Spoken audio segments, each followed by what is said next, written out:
Hi everyone, welcome back to my channel. My name is Leanna. Today I'm going to be doing another book discussion, which I have been working on for a very long time because, full disclosure, I hate this book. This is 13 Reasons Why. And this book was published in 2011. I probably read it for the first time in around 2013. And I hated it then. I hate it now. So it took me a very long time to kind of pull this discussion together.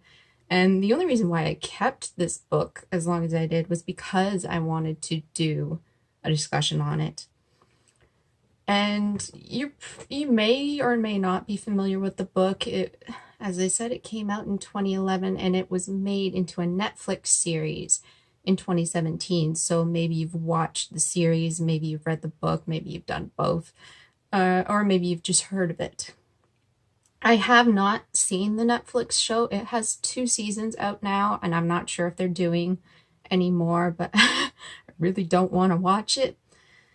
And this book is written by Jay Asher. I have not read any other books by him. So, a little bit of context here.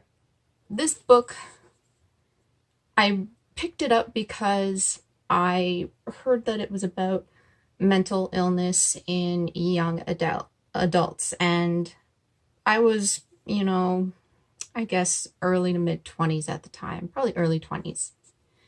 And I, as a young adult, did suffer from depression and anxiety, and had even been hospitalized at one point on a psychiatric ward, so I was around lots of other people who had mental illness and had even tried to commit suicide. So I've been around a lot of people in my life who have suffered from one mental illness or another, not strictly depression. Sometimes it's bipolar. I've known people with schizophrenia. I've been around a lot of people. And I'm, of course, not a mental health practitioner, but I do have some firsthand and secondhand experience with mental illness. But this book is not about mental illness, which is probably its biggest failing. It is about suicide, but not mental illness. And the thing that I've found is that people who commit suicide, generally, there is an underlying mental illness such as depression that makes you want to commit suicide, because suicide is your only way out. This book doesn't explore that at all, and I just found it very insulting. But I kind of have to explain to you the entire book in order to explain why I found it so frustrating. So this is going to be a longer video. Sorry about that, but let's just get into this. This is about Hannah Baker. She's roughly 15 or 16 years old. She does commit suicide, and in the wake of her death, she leaves behind 13 different cassette tapes for people to listen to and gain insight into her life. And we sort of gain that insight through another character. His name is Clay, and he's the one listening to the tapes throughout the book. He also had a close relationship with Hannah. They went to school together, they worked together, and they sort of had a crush on each other. These tapes aren't really a suicide note. They are a revenge setup, which immediately, this is where the book goes wrong. Because people generally, I say generally, I don't know, maybe somebody out there has done this, but people generally don't commit suicide to get back at people. As I said, it's more of a way out. You're in so much pain that you don't know any other option.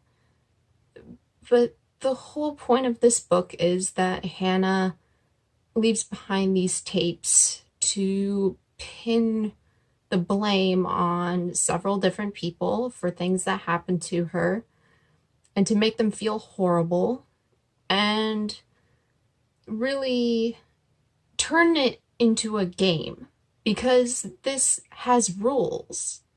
Her suicide has rules. These tapes have rules. She's left behind a second set of tapes. And if the first set that people listen to, if they don't get passed down from recipient to recipient, as she's told, then the second set will be released to the public so that everybody will hear the dirty laundry that she's airing on these tapes. So the gamification aspect of Hannah's suicide is just gross. So I'm going to go kind of tape by tape, and I'm going to bring up some points along the way. I do have all of my notes in front of me, as always. So the first tape is about Hannah's first kiss with a boy at school named Justin Foley. Now, that's all it was, a first kiss. They agreed to meet at a nearby playground, and that's all they did. They met, they kissed, he walked her home. However, what the rest of the school heard was much different. They heard that she allowed him to feel her up, and so throughout the school year, she was plagued by rumors that she was a slut. And this starts the theme throughout the book that bullying is the sole underlying cause of suicide, which is not really true, because bullying can definitely be a component to people being depressed and suicidal, but there are so many people who are bullied and don't commit suicide, so that is not the sole reason behind it. The second tape is about Alex Standall, and he created the best and worst ass of the freshman class list.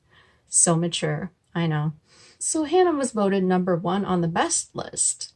And after that, she starts being harassed by boys at her school. And she blames this list for every single thing that happens to her and the catalyst for her committing suicide. Except that she's already blamed Justin prior to that, so that's not really true. And also, the guys that she's talking about who harassed her would have harassed her regardless of this list. I can tell you that with 100% certainty, because these are guys who are already harassing other girls that had no place on this list. So the list doesn't really have anything to do with it. You can kind of take out this list entirely, and bad stuff would probably still happen. And it's at this point in the book that, through Clay's perspective, we get asked the question, well, what if things had been done differently? If I'd done this, if I'd done that, would Hannah still be here? But that's really not the way it works, because you could do everything right. You could be the absolute kindest person, and unfortunately, the outcome may be the same. The person in pain may still be in pain. It's not necessarily the environment around them that makes them depressed. A lot of it is brain chemistry as well, which again should have been discussed in this book, and it's not. So as I mentioned, after this list came out, Hannah started being harassed by other people, but as I also said, these guys were harassing other girls, and one of those girls was Jessica, who is the subject of tape 3. Jessica was voted at the top of worst ass in freshman class, and we'll get to the reason why eventually. So Jessica, Alex, and Hannah all became friends because they all kind of moved to town around the same time. They started going to a cafe after school, meeting up to talk. Although I wouldn't really describe them as friends, the book doesn't really make that clear distinction between we meet, we kind of know each other, and yeah, we're friends. So I actually wouldn't put that label on them. And eventually Alex and Jessica went their own separate way from Hannah. They started dating behind Hannah's back. Which, you know, fair enough, it's high school, hormones are in the air, people start dating. Hannah takes great offense to that, even though she's never really had a crush on Alex, so I don't really understand that part. And when Jessica and Alex eventually break up, as again people do, Alex decides to take revenge on Jessica by putting Hannah at the top of the best list and Jessica on the worst list. So Jessica and Hannah end up meeting, and of course, because of the rumors started about Hannah and Justin, she now believes that Hannah and Alex were also seeing each other, which wasn't true. But Jessica gets very angry. She slaps Hannah in the face, and that's it. And so that's really the only reason why Hannah put Jessica on this list, is because she believed rumors over Hannah. They never really had a strong connection to begin with, and Hannah never really tried to counteract the rumors during the conversation she had with Jessica by saying, you know, that's not true. I mean, she shouldn't have to, but given that they were never really friends, I don't know, the whole thing just seems kind of pointless. And I don't feel like Jessica should really be on there, especially given what happens later, but we have to get to that. So tape 4 is about Tyler Down. Now, Tyler is a true creep. He's a peeping Tom. He's on the yearbook committee at school. He has a bunch of camera equipment, and he uses that to spy on Hannah. And Hannah, of course, admits that everybody else on the tapes up to this point doesn't really deserve to be there, because Tyler is way worse. So I don't know why she included them. Anyway, so Hannah records the entire tape outside of Tyler's window and says it's not to get revenge because her mind is made up, but then never actually explains why she's there. And it absolutely is an act of revenge, because the people listening to those tapes then go out of their way to throw rocks at his window and break his window. And not only this, but when Tyler finds out about these tapes, he's going to be looking over his shoulder the whole time. He's going to be living the rest of his life wondering if people are now watching him. So she wouldn't have done this if it wasn't an act of revenge. The entire series of tapes are an act of revenge. So, again, very pointless to say that. It's basically just playing a mind game with him at that point. And Hannah talks about how she has so many unanswered questions, and she wants the people listening to the tapes to fill in the gaps for her, such as how long was Tyler stalking her. She says if she'd known this all along, if she'd known that it was Tyler all along, she would have done something. Even though as soon as she knows that she's being watched, she doesn't do anything about it. She doesn't talk to her parents, which, might I say that all adults in this book are conspicuously absent. They wrote that J. Asher wrote their absence in on purpose to make it seem like help is hard to find, which is completely irresponsible. It may be hard for some people, but to just write in the fact that there are no adults anywhere is ridiculous. So she doesn't tell her parents. She doesn't tell the police. She doesn't tell anybody at school that she's being watched, though she knows she's being watched. And she was absolutely afraid, which is understandable, but like every situation in this book, when Hannah is scared, she ignores it and goes towards the fear and the situation that makes her uncomfortable.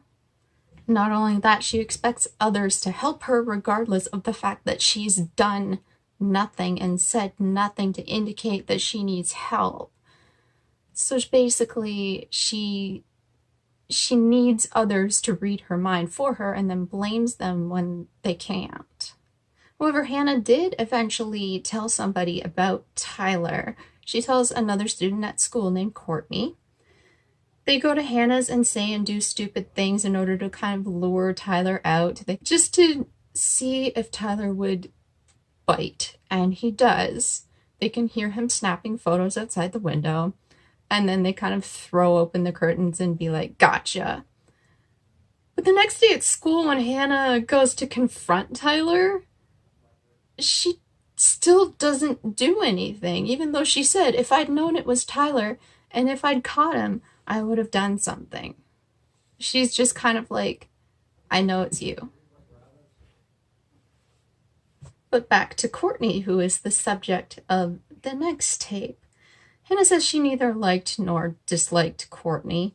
She recalls Courtney inviting her to a party to hang out, which is a lie. Courtney just wants to use her, and Hannah knows that, but goes along with it anyway for whatever reason. It really doesn't make any sense because Hannah isn't really an unpopular student at school. She doesn't need to social climb, so she doesn't need the social points. She has a horrible sense of suspicion and mistrust, says repeatedly how she doesn't want to go, but she even offers to drive. Why? This is just what Hannah does repeatedly throughout the book. Like I said, she goes toward the situations that she hates just because.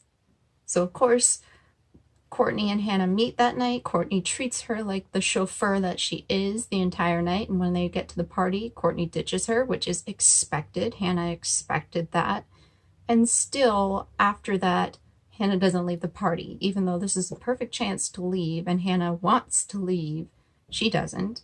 She stays and has a horrible time. She witnesses her first fist fight and has Courtney send over a guy to hit on her because Courtney's told this guy that she has sex toys in her bedroom. Again, feeding into the idea that Hannah is some sort of slut, which she isn't. And that's not it, though. On the way out, she runs into the peeping Tom, Tyler, and offers to drive him home. I don't know why. Hannah doesn't even know why, because it's not explained in the book whatsoever. And of course, she blames Courtney for every single thing that happened that night, or else Courtney would not be on these tapes. It's easy to blame others, but the thing is, Hannah did this by choice. Nobody forced her to do any of it. Now, at this point in the book, Clay stops listening to the tapes to talk to a girl from school named Sky. And with a book that's trying to hammer home the point that bullying is wrong, this scene is seriously like a car crash, because Clay basically, I have a quote for you. Clay basically shames the hell out of Sky. Why does she do this? What happened between 8th grade and now? Why does she insist on being an outcast? What changed? No one knows. One day, at least it seemed that fast, she just stopped wanting to be a part of anything. So basically, saying that Sky is different and weird because she doesn't hang out with a lot of other people, which is totally fine. A lot of people like to keep to themselves. But yeah, he basically just goes out of his way to, in his head, make fun of this girl. And it could be worse. He could have said it out loud. He could have said a lot of things out loud to her, but it's just as bad to do it behind your back, if not worse, because then the people are just assuming that you're being nice and you're not. Now on tape 6, Hannah talks about Marcus Cooley.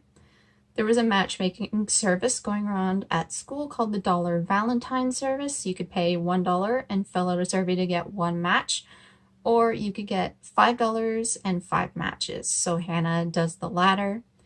Now, Marcus was matched to Hannah. Hannah was not matched to Marcus, but they do agree to meet up at an ice cream place and go on a date. So he takes her into the back booth, and naturally he starts to feel her up. And Hannah just kind of looks around the place, trying to make eye contact with somebody, and again, expecting them to just kind of know what's going on. The back booth at this place, for context, is known for this sort of thing. It's known for people to go back there and make out. So they probably thought that that's what was happening. And when Hannah finally does make eye contact with somebody from school named Zach, she puts all the blame on Zach for not responding to her silent plea, which is eyes. I mean, that's a lot of expectation to be putting on a teenage boy from school to just know that you're in some sort of trouble. He would have no idea that anything other than something consensual was going on. He just wouldn't. Now, taking a break from the tapes once again, Clay recalls having a crush on Hannah when they worked together at the local theater. He liked to talk to her, be friendly with her. He even liked to look out for her. But Hannah explicitly states that Clay doesn't have to watch over her. So what does Hannah want exactly? Because Hannah is a mass of contradictions when it comes to her saying that she wanted help and she was reaching out to people, but she didn't. And I know that this is true, that help is hard for people to reach out for a lot of people. It is. Hannah supposedly wants somebody to help, but she doesn't want help at the same time. She wants answers to questions that she's never asked. She expects people to know just what she wants and that she's suffering without ever saying a thing. If I just look at you, how do you know what I want? You don't, right? Because you're not a mind reader. And I can't blame you for that, right? But Hannah does. And here's a perfect example of Hannah saying that she reached out multiple times, but when somebody reaches out to her, she just smacks them aside.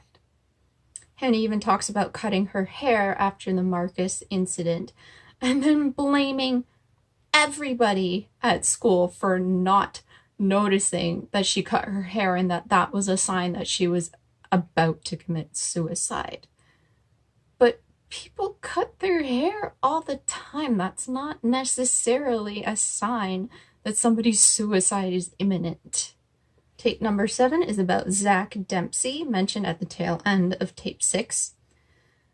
At school, everyone's favorite class was something called Pure Communications, and that's basically because the teacher was nice, and it was kind of like an open study class. You could drop a note into the teacher's desk, and she would talk about that subject in class with you.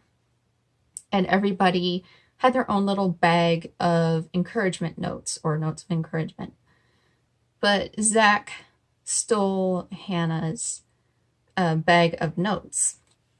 Because after the Marcus incident, his friends dared him to ask Hannah out on a date, and she declined, so therefore steal the bag of notes of encouragement. She catches him in the act of stealing her notes, and the last note that she dropped in there was actually addressed to him. She tries to catch up with him after class and basically just stands there and stares at him. And he doesn't read the note until he's already walked away from her. You know, for a confrontation to happen, you have to actually talk to the person. So I wouldn't really call it a confrontation. And they don't talk after that. So Hannah does drop the topic of suicide into the teacher's bag of notes, though, and suggests that they talk about it in class. She signs it anonymously. And the next day, the teacher brings it up. And of course, all of the kids start saying that it's for attention because the person didn't sign their name. And this would have been a perfect time to talk about how suicide is not taken seriously, but the author lacks such depth and intelligence that this just doesn't happen. The entire discussion is pointless. He doesn't have the emotional capacity to deal with such topics, and so he shouldn't have written this book. Hannah said she used to write poetry about her feelings. I did that for a while. Poetry, not a therapist. Like she was above that somehow, or didn't need one, even though she keeps saying how much she wanted help and wanted somebody to care. She just never saw a therapist. I don't know. Hannah attended a poetry group that was supposed to be for writing happy poems. It's so angsty and writing angsty poems that she leaves, which just goes against everything about Hannah's character because she just loves to be miserable. So why not stay in a group where everybody's miserable? I don't know. Like, this is literally the one time the book is like, not today, Satan. But another student was at those group meetings. This is Ryan, who worked at the Lost and Found Gazette, the school's paper. He and Hannah kind of exchanged poetry with each other, and he loved one of Hannah's poems so much that he stole it and put it in the paper anonymously. That's it. Now, tape 9 is about the golden boy himself, Clay. Now, Hannah secretly did like Clay back, and she even went so far as to go to a party just because she heard that Clay was going to be there. Again, she doesn't like parties. She didn't want to go to the party, but she heard that Clay was going to be there. Now, this is even though Hannah had just finished saying in the book that things had gone too far. My mind was made up. I was never going to be close to anyone again. Why would you go to a party just to be with somebody if you don't want to be close to anyone? But she does go, of course, and Hannah and Clay talk a lot, and they even move into one of the bedrooms to start kissing. Hannah is the one who initiates the kiss. And this, despite one line earlier saying she wanted to be alone and disconnect from everyone. At this point, you might be wondering, what did Clay do that was so horrible he deserved to be on the tapes this late in the game? Nothing. Absolutely nothing. When Hannah started thinking about all of the horrible rumors that had been plaguing her at school, she starts crying and asks Clay to stop. And he stops. And she eventually asks him to leave the room. He leaves the room. Do we need to have a conversation about consent here, friends? Because this is exactly what he should have done. He did it, and he's on revenge tapes. Why? So yeah, he's pitted alongside a peeping Tom, and other people on some twisted psychological revenge suicide game. And that's fucked up, but not as fucked up as what is about to happen. Because just as Clay leaves the room, somebody else enters. And that's Jessica and Justin, who are fooling around, but Jessica is very drunk. And Justin does leave her, eventually, once she passes out. And he says that he's going to keep watch. Now, this is bad enough that Hannah didn't do anything up to this point except hide under the bed. But when Justin allows somebody else into the room, whose name is Bryce, and Bryce is a serial sexual assaulter of women at the school. When Bryce comes into the room, Hannah hides in the closet and watches as Jessica is raped, drunk, and passed out. And she still has the audacity to include Jessica on these sick tapes. Like, it blows my mind, really. Jessica, for all I know, probably doesn't even know that this happened to her, that she was violated. Because Hannah didn't tell her. I'm sure Justin didn't tell her. And Hannah didn't tell anyone what happened that night. And my blood absolutely began to sear when I read this. I was angry up to this point, but this really took the cake, because nothing was ever Hannah's fault. Have you noticed so far? Bad things were done to her. Bad things never happened as a result of Hannah's actions, right? This not just as told by Hannah, but through Clay's perspective, because he sees her as a glorified saint. And that's toxic.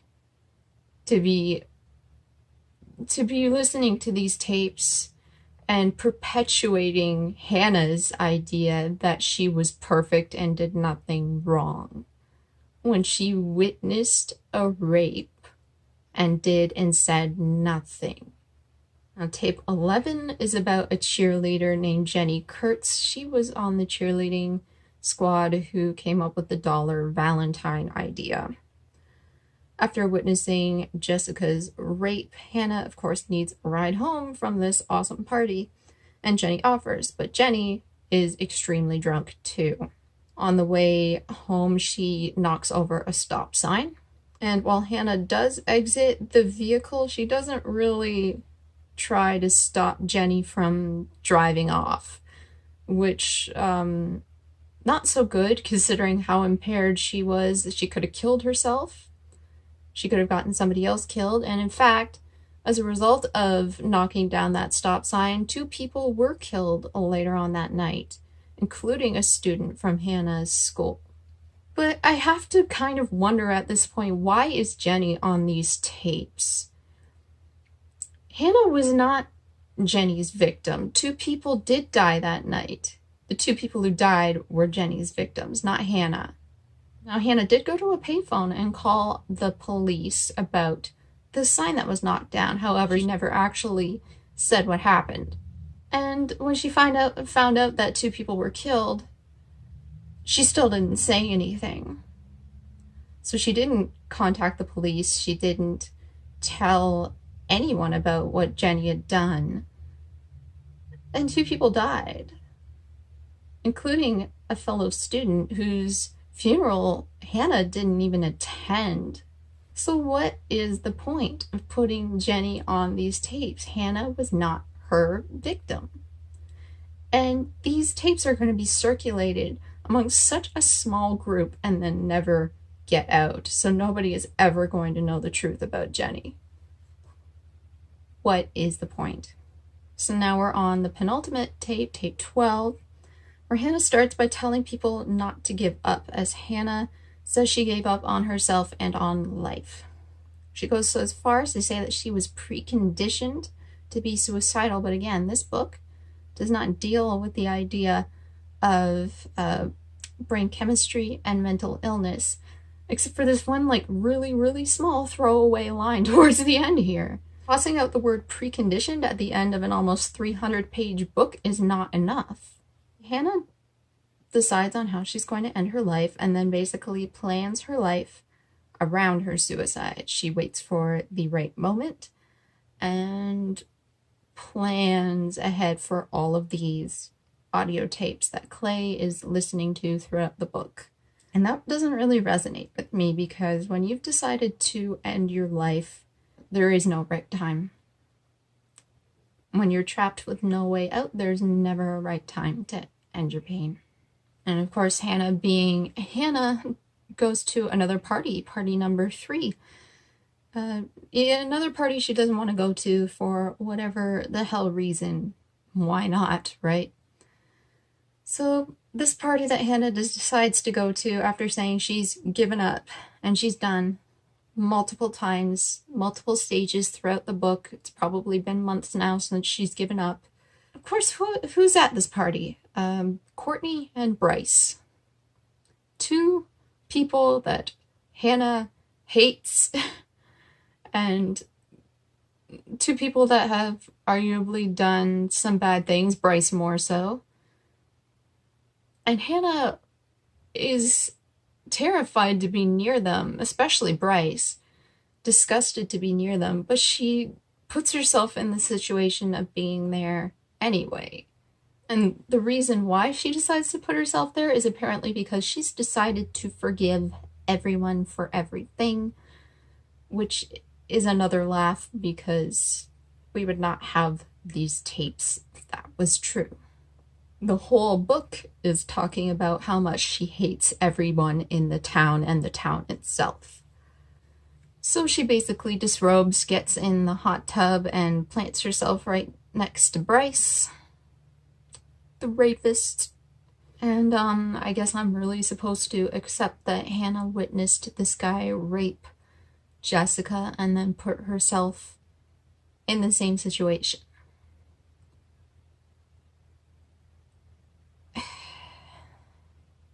Because that's exactly what happened.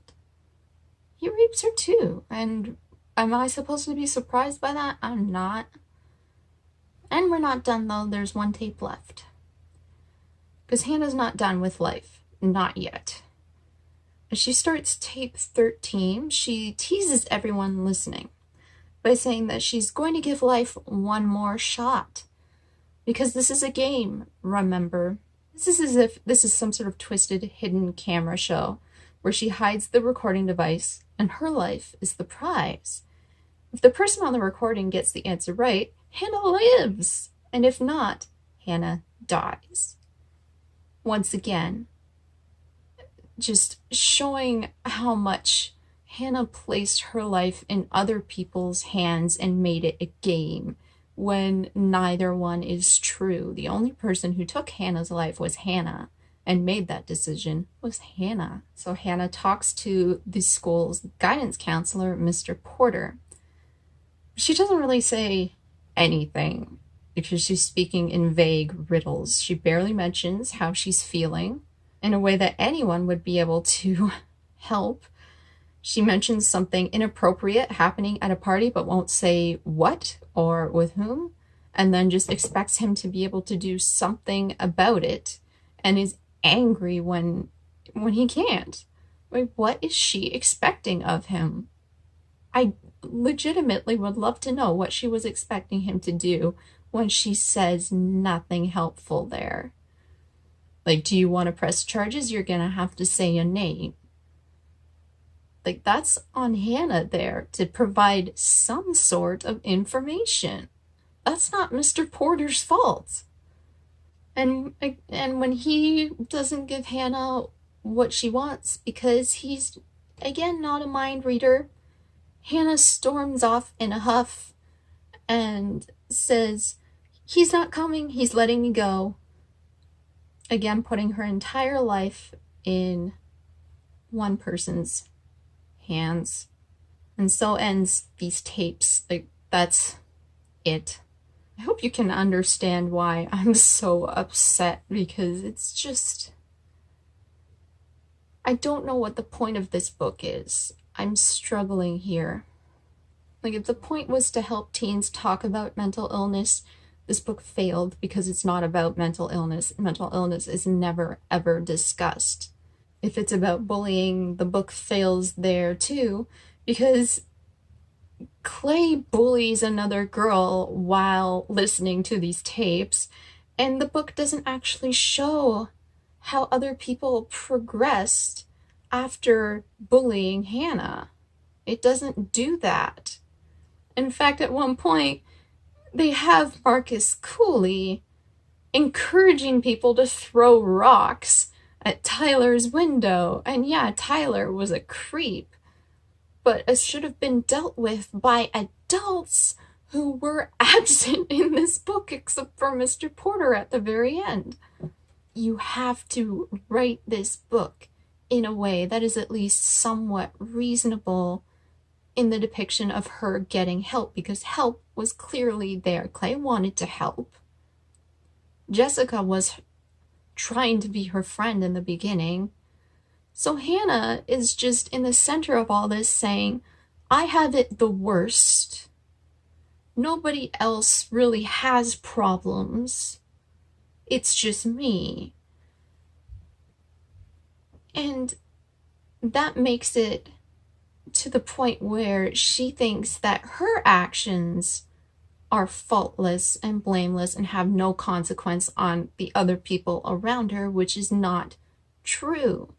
And if this book is to raise awareness of teen suicide, which is an epidemic, again, it fails because it doesn't take this topic as seriously as it needs to. Like, it really personally offended me, this book. It really did.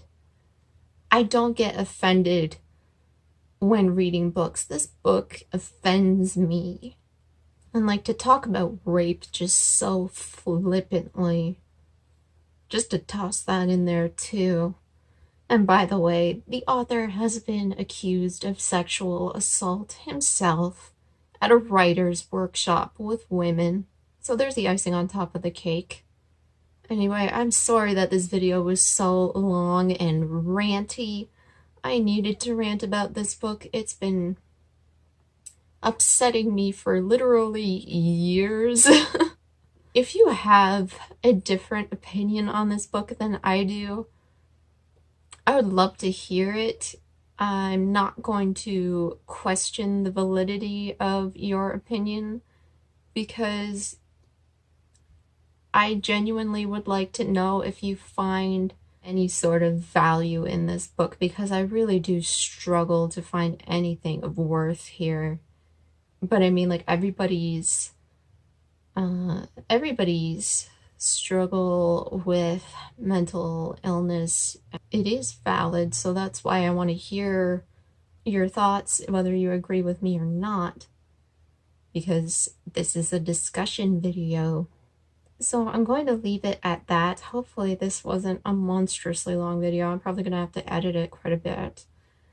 But I post Mondays and Fridays here on this channel in the afternoons Eastern time. Please subscribe if you want to. I also post quite frequently on Instagram and Patreon. I really appreciate your support.